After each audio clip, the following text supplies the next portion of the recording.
सभी भाई बहनों को नमस्कार। प्राणायाम की श्रृंखला में आज हम आपको भस्त्रिका प्राणायाम और कपालभाति इन दोनों प्राणायाम के बारे में बताएंगे कि भस्त्रिका प्राणायाम से क्या फ़ायदा है और कपालभाति से क्या फ़ायदा है और इसका प्रयोग किस तरह से किए जाते हैं ठीक प्रकार से, ताकि लाभ पूरा मिले। तो देखिए, भस्त्रिका कहते हैं भट्टी को। हमारा शरीर भी एक तरह से भट्टी है। इसमें प्रत्येक सेल्स के अंदर माइटोकॉन्ड्रिया है और माइटोकॉन्ड्रिया के अंदर ऊर्जा जनरेट होती है। By the blowing of oxygen in the mitochondria we get energy in the form of ATP and this energy is utilized by our metabolism activities for the body. So for promotion more and more energy in our body we should do this exercise bhastrika. चलिए प्रारंभ करेंगे। पूरी गहरी लंबी सांस, वायु मुद्रा और जोर से बाहर खाली करना है जितनी क्षमता हो।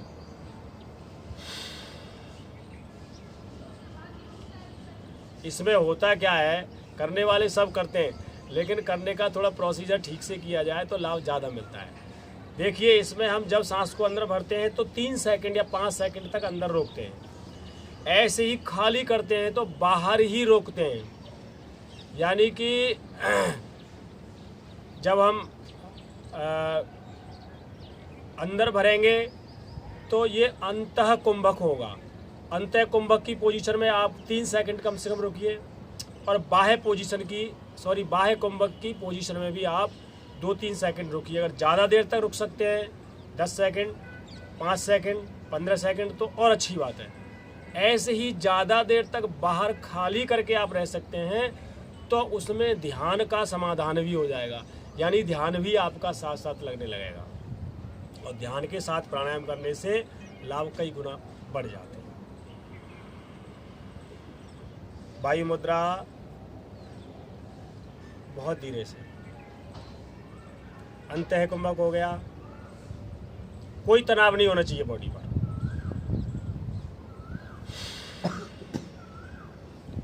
बाह्य कुंभक,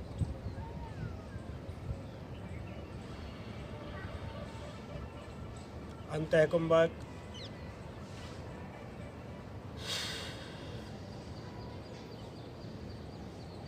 बाह्य। इस तरह से इस प्राणायाम को आप 5 मिनट प्रतिदिन कर लें तो आपके सिस्टम्स की सफाई हो जाती है। आपका blood vascular system, nervous system और डर्मेटरी सिस्टम या अन्य जो भी संस्थान है आपके शरीर के, उनकी प्रॉपर सफाई हो जाती है। शर्त वही है जो मैं प्राय कहता हूँ, बैकबोन मस्ट बी इरेक्ट। ये आपका स्पाइनल कॉर्ड बिल्कुल सीधा रहना चाहिए। उसका एक तरीका है, देखिए, सबसे अच्छा आसन है, मैं रीढ़ की हड्डी पर यानी कूल्हे की हड्डी पर बैठा हूँ। हमारे कूल्हे की हड्डी होती है और उसी पर हमको इस तरह से बैठना चाहिए।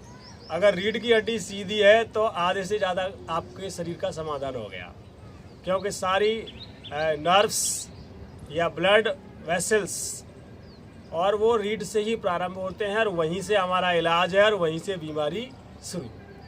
एक बार ओम बोलेंगे, फिर अगला प्राणायाम कराएंगे।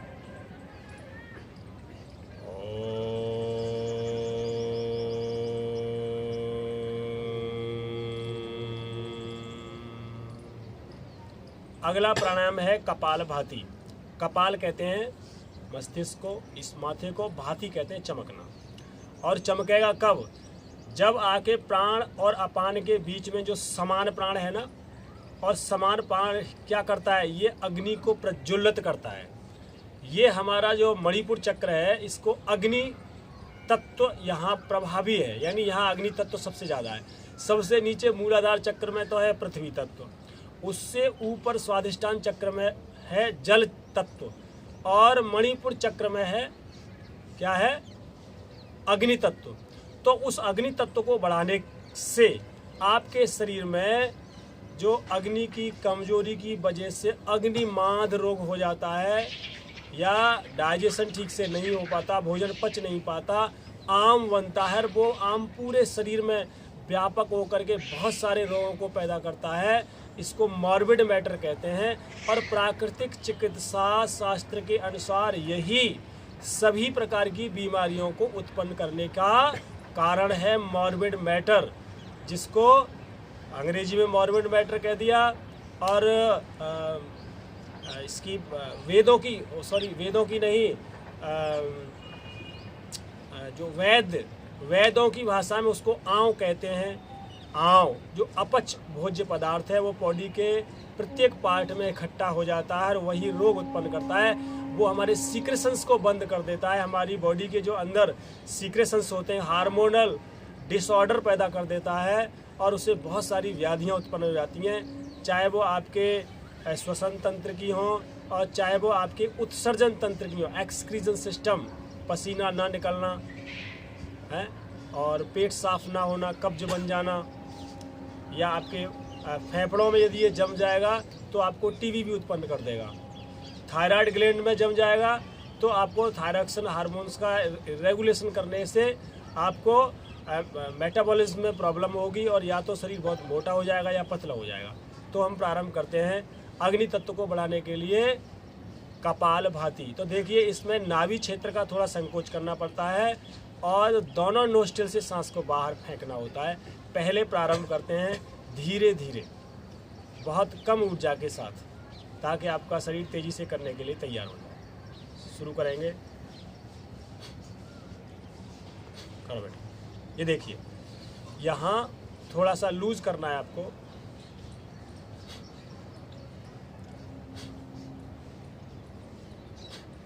वायु मुद्रा बना लेंगे।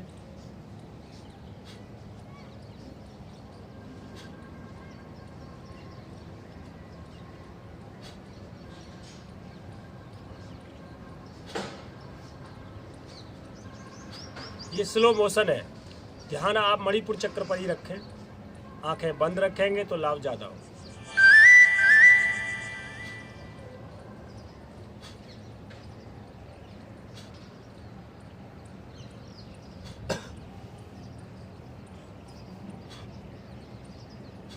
दो या 3 मिनट तक इस तरह से स्लो मोशन में कर लो।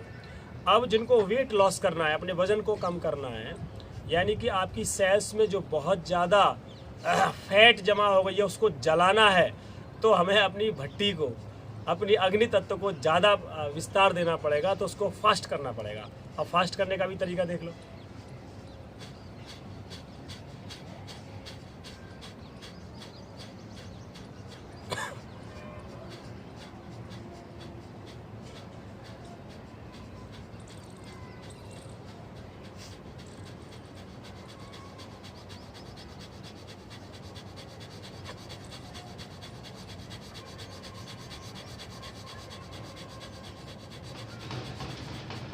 इस तरह से आप फास्ट कर सकते हैं।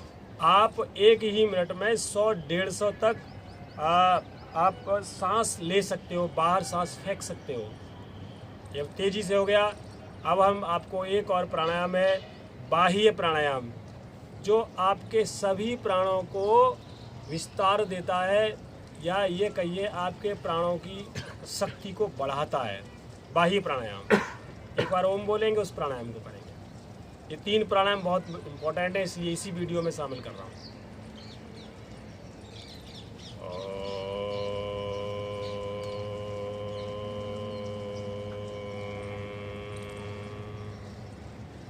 देखिए त्रिबंध के साथ यदि आप बाह्य प्राणायाम कर लेते हैं तो आप योग की अगली कक्षा में प्रवेश कर गए, यानी आपने प्राणायाम को बहुत अच्छी तरह से करना सीख लिया।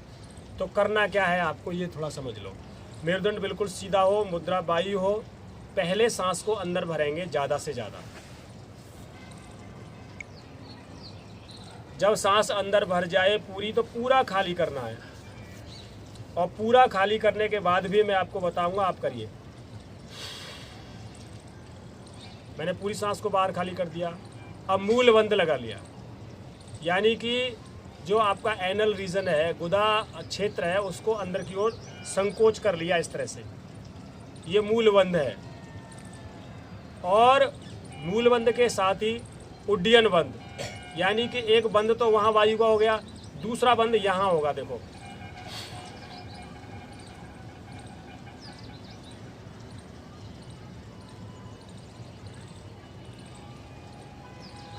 ये दूसरा बंद है, एक ही बार में तीनों लग जाते हैं। और तीसरा बंद यहाँ है, एक ढक्कन यहाँ लगाते हैं हम अपने वायु का, उसको बोलते हैं जालंधर बंद।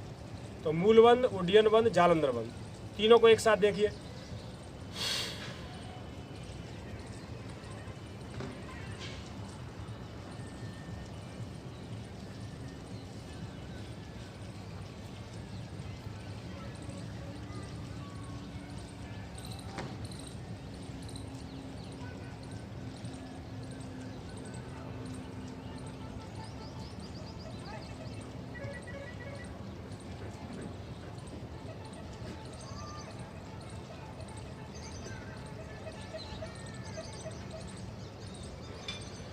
धीरे धीरे बंदों को छोड़ते हैं, पहले मूल बंद को, फिर उड्डयन को और जालंधर को, तीनों बंदों को छोड़ करके एक बार ओम बोलेंगे, आपको रिलैक्स मिलेगा।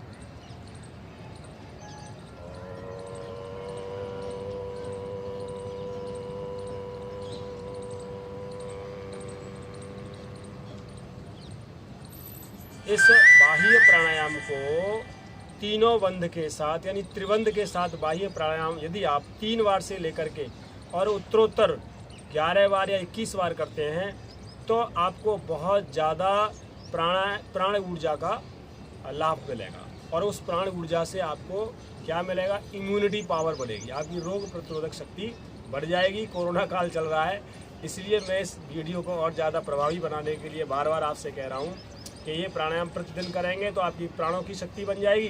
प्राणों से ही ज्ञानेंद्रियों और कर्मेंद्रियों को शक्ति मिलती है, उसी से भोजन का दहन, पाचन और एब्जॉर्प्शन होता है और उसी से आपको ऊर्जा जनरेट होती है।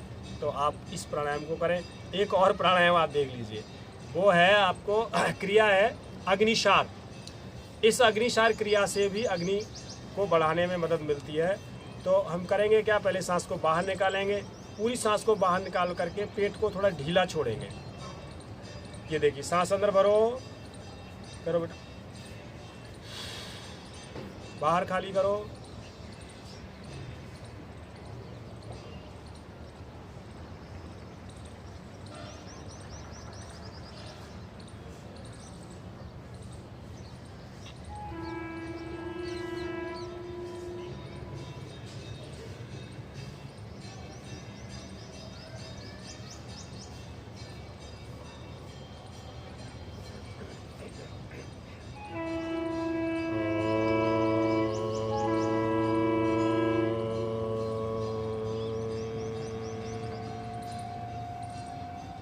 तो प्यारे भाई बहनों, ये एक छोटा सा पैकेज है आपके लिए प्राणायाम का।